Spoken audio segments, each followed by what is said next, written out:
Hey everybody, welcome back to the channel. Today we're going to do something different like we did last time, because I got some people saying that they enjoyed the oddity of the last video. So let me start out with saying that I like fandoms and I like them a lot, and the only thing that I like better is when they cross over two different types of fandoms. So although these aren't Digimon, I just want to show off that I love Transformers, and when they do crossovers with something, I am bound to buy it. It just hits that right spot for me. So of course, when Digimon came out with their Digivolving figures, I had to pick the two evil guys up. I suppose BlackWarGreymon could be like a antagonist of some sort. Not really villain, but he's a dark counterpart to Greymon or Greymon. So I'm going to count him as a villain. I had to pick these guys up because when I was younger, I wasn't able to get the ones that they had in stores. Because things like that were more of present category, and there wasn't a reason for them when I was younger. I didn't have a birthday land near when they came out, and so my birthdays and holidays were always towards some other thing that came out. So the first thing that is on here that really stands out to me is the diecast on them. So these do have some diecast pieces on them. I'm not even sure that they should put that on there because of the pieces that are diecast. For example, let's bring out Diaboromon first. And as far as I can remember, nothing really on here is diecast. Nothing feels diecast to me. Maybe his little chest orb is. The thing that is diecast is his clock. And that's kind of cheaping out for me. Whereas with BlackWarGreymon, the front of his skirt and the two leg guards are die-cast. I think the chest is too. I believe that one is. The head is not. But this is a case of doing die-cast well. I've seen Transformers do it poorly, where they could have easily have made Diaboromon's shoulders die-cast, for example, and that would have made him top-heavy, and that would have ruined the figure, because you wouldn't be able to get good poses out of it.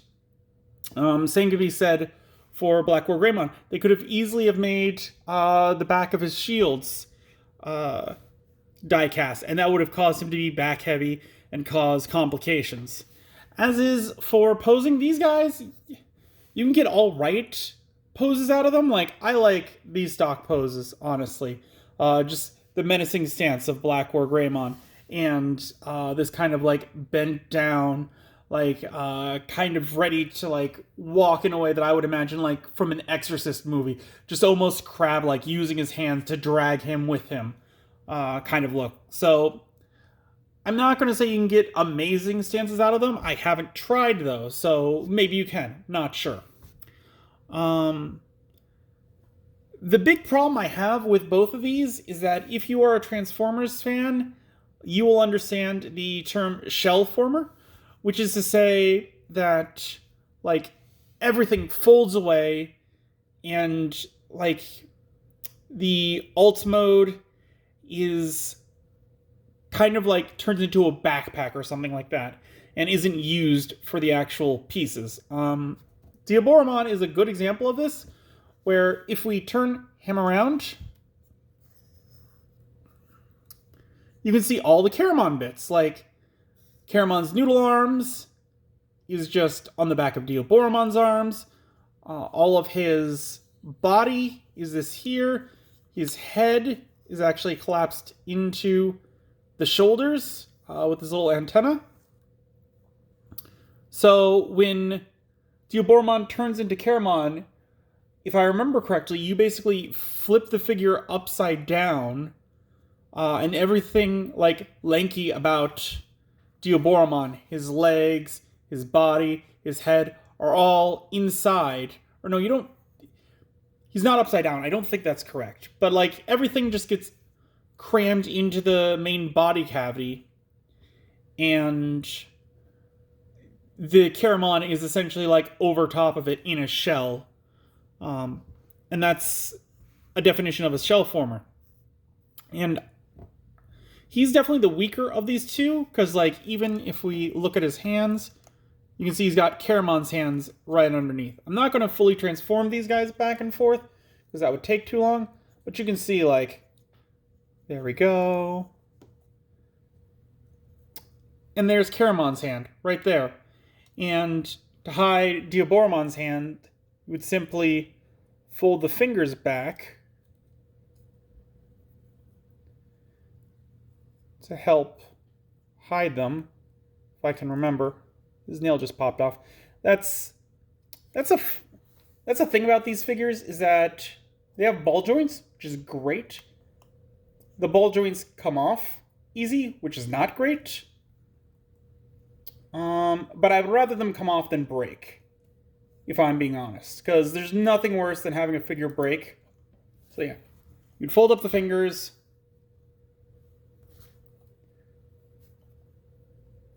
And now our Diaboromon has a Caramon hand. So as you can see, there's still a lot of kibble hidden underneath, and not hidden all that well either. So Diaboromon is definitely the weaker of the two. I would definitely say skip him, unless you are a diehard Diaboromon fan. I like Diaboromon. I like him a lot. So I had to pick up the figure. If I had known everything that I do now about him, and there goes his finger again, and he's fallen off his stand. Good job. I probably would have waited and seen if I could buy him somewhere on clearance. And that's also another thing with Diaboromon, is that he comes with a stand. BlackWarGreymon does not. He needs a stand. BlackWarGreymon doesn't. Diaboromon has two stand pieces. The first one is for Diaboromon. The second one is for Caramon. So he uses them to stand in either one, because it is, in both situations, he doesn't like pose very well without the stand. So you do need to use the stand.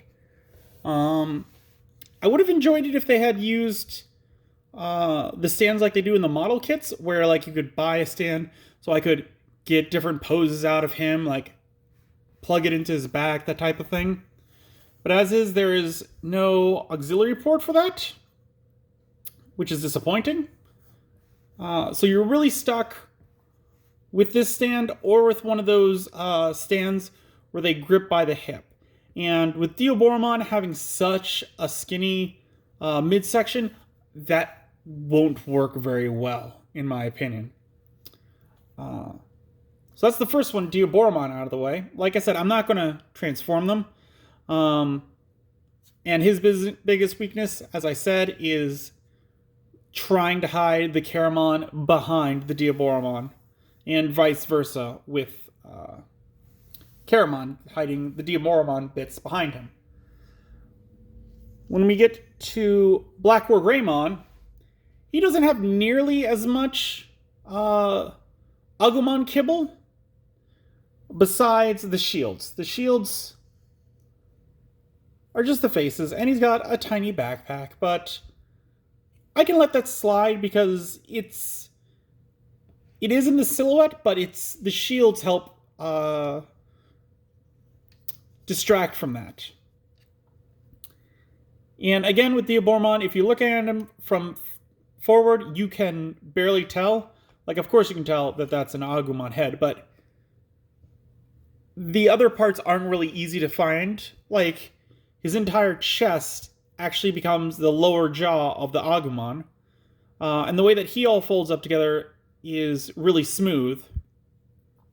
My biggest gripe with the BlackWarGreymon figure is these side skirts here become the sides of the Agumon body. And they're held in with these tiny ball joints, and they pop off a lot. And if you're looking for a transformer that you can go back and forth with, neither of these figures are great. Because with him, these keep popping off. With Diaboromon, I don't think that I have ever been able to successfully transform him into the Caramon and have everything fit snugly in a way that I felt, yes, I did this right. Every single time that I've put him into the Caramon, it feels like I have not collapsed it properly. And I have checked those instructions many times, and I haven't been able to figure out what I'm doing wrong. But every time, it feels like I've done something wrong, and it's not correct. With BlackWarGreymon to Black Agumon, I do it correct every single time. I can do it backwards, I can do it forwards, it's great, but the problem is the side skirts, like, they will pop off, like, almost every time I do them. And the pegs are also fairly tiny, to me, and I'm worried that prolonged use, something's going to break. Like, you can see these two ones back here. That is very concerning to me. They haven't broken so far, but I can't say somewhere along the line they won't. It also looks like... No, I thought for a second that this was metal, but it is not. It's just the chest, his crotch guard, and the two leg guards. So yeah, out of the two, he definitely hides the Agumon mode better, and he also hides the BlackWarGreymon exceptionally. Because transformed into Black Agumon, you cannot tell from really any angle that it is BlackWarGreymon, besides the underside of the arms. Because with that is basically Agumon's arm. And so you'll have this, like, glaring, shiny claws underneath, which you can see the fist in between. But other than that, like, he folds up really well. Let's see, because I believe they show off pictures. Like, there's BlackWarGreymon. Does the other side show? It does show Black Agumon. And you can see, like, yeah, I guess you can see the shoulder bits in the Agumon, and like I said, the underside of the hands. But, like, the legs are super clean because of the way that everything folds up. Basically, everything from here, like the upper, from the knees up, like, folds into the body. And because these guards kind of clip in here, but then are attached at the knee area, that means they can flip up with. Meaning that you can barely see anything from BlackWarGreymon as opposed to Diaboromon. And then with the back of the package, like, you can see the two different ones. Or, like, yeah, that they're saying that the head is die-cast, I guess. The claws are chrome plating, more die-cast. But that is very good use of the die-cast, because, like I said, you put too much up top, it becomes top-heavy and he falls over. I've seen that in plenty of Transformers. And as you can see with the Agumon, you cannot tell. And they were able to get a nice side view of it. Like, an action shot, I would guess. Like, it's not straight on. It's not a side view. It's, like, action-oriented. Where, like, he's ready to throw a pepper breath. And so, I'm pretty sure if we look at the back of this one, we're going to see it quite different. Or if not, it's going to show off that it is a little lacking. So going with the side with Diaboromon, which you can even see just right there. You can see the Caramon sneaking there. And again, like some Caramon kibble just showing off. So he's got a very narrow margin of what he can show. Caramon does a little better. Like, he's got this weird inside bits, and you can see the dark blue from the hands. But other than that, they're hiding the Diaboromon pretty well. And yep, see, they're showing a straight up static shot of Caramon using that stand that I was talking about. Because if they did any kind of action pose with Caramon, you would just immediately tell, like, oh, there's the Diaboromon bits right there. Like, even the arms, they're very clearly trying to hide the two different colors, because you got the green on one side, you got the bluish purple on the other. And, like, his helmet's die-cast. He's got a clear part in his chest. They're saying something in the hands is die-cast? I don't know about that. Because nothing about that feels die-cast. They're saying the chest is die-cast? Oh yeah, the chest is die-cast. I can tell from feeling that. But they're saying something in the hands is die-cast. And I'm telling you, like, this all feels plastic. Nothing in there feels die-cast. You can tell these nails are definitely plastic. But as I was saying, like, you got Diaboromon's hand side. Ooh. Arms. It is being very rigid right now, and I don't know why. Like you can see, there is Caramon's, Diaboromon's, and that is green all the way through. So if you have it in Caramon mode, it's going to look very weird like that. So that again is why they kind of hid those elbows behind, like that has some sneaky kind of box marketing, I guess. Not sure what I would call that. So if you're looking to get these figures, as a fan that likes to transform things, I would suggest against it. If you're looking for a good Diaboromon figure, there's not much else to choose from, so you kind of have to go with this guy. Don't get him for the Caramon mode, because it doesn't look anywhere near as good. Like, looking at that, there are too many panel lines. The noodle body doesn't look right because it has to hide the shoulders and the bulk of the Diaboromon. It just looks bad. Like, you can look at the Gatomon there. That's a great Gatomon. But when you got a body that's comprised of tendrils, it's not good. That is not a good figure. It's why I keep him in the Diaboromon form, because it looks 1,000 times better than the Caramon does. Like, just even looking at the back, like, that's not good. Like, you put all this effort into making this part look great, and then you can't even put a wash on the Caramon side to help add some depth to it. So as static figures, I definitely enjoy them. Again, because, like, these guys aren't very well... I can't think of the word right now, but they're not very well shown off as far as, like, figures and things go. If you're going to get the, like, Agumon to BlackWarGreymon, I would definitely just get a figure of those, because they have many figures of Agumon and Gabumon and everyone else like that. Get the model kits if you want them instead of this guy. I like him, and if I didn't have him, I would definitely get the model kit. I probably still would have gotten this guy because I enjoy Transformers, so I would have wanted the experience of having him.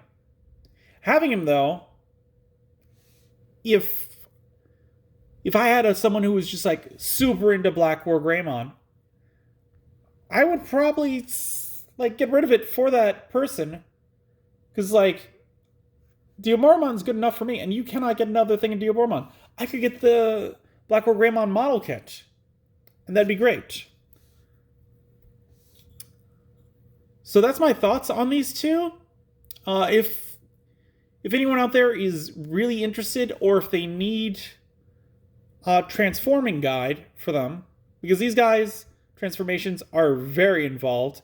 I would say they are some of the most involved that I've ever seen. Like when you go to official Transformers, everything is fairly straightforward and fairly easy. These two, it can be quite cumbersome at times, like figuring out like what panel goes first, where does this plug in, etc., etc. And that being said, transforming them back and forth can be a hassle. So if anyone needs someone to transform it back and forth, I would gladly do that on my channel if someone shows interest. I don't think there's that much interest, but if there is, I would gladly do it. And so I think this is the last we'll see of these two as far as me showing them off or going into detail about them. But again, before we head out, I went on a road trip and I managed to find a store which had these two boosts. They actually had all three of the new boosters, but as I went over with the black, I don't care for the black one. It has no direction. These two, I want to take some cards out, put them in a deck, and actually face the original deck versus. So I went out and I got an extra copy of each of these because they were at a reasonable price. So I figured, yeah, sure. And it was from a brick and mortar store, which I like supporting. And so for the end of this video, we are going to open up the green deck, and we're going to open up the pack inside as a final kind of end bonus that I like to do for videos that don't include cards.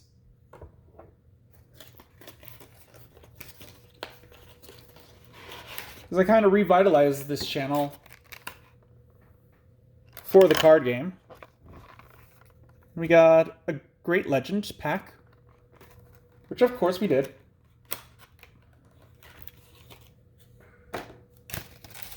I don't know, I may want to try and find another box of these so that I'll, because I don't think I have enough of this set. I don't know, I might have to go back through and take a look. But I feel like I lacked a fair amount. We're on, okay, we're on the side which is forward, so we're going to open up reverse so that we can be surprised together about this.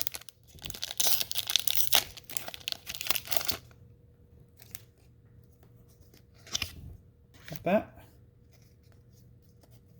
Our first card is that yellow one, I can't remember the name. Lilamon. A red Agumon that goes into ShineGreymon. You can tell by the wrist straps.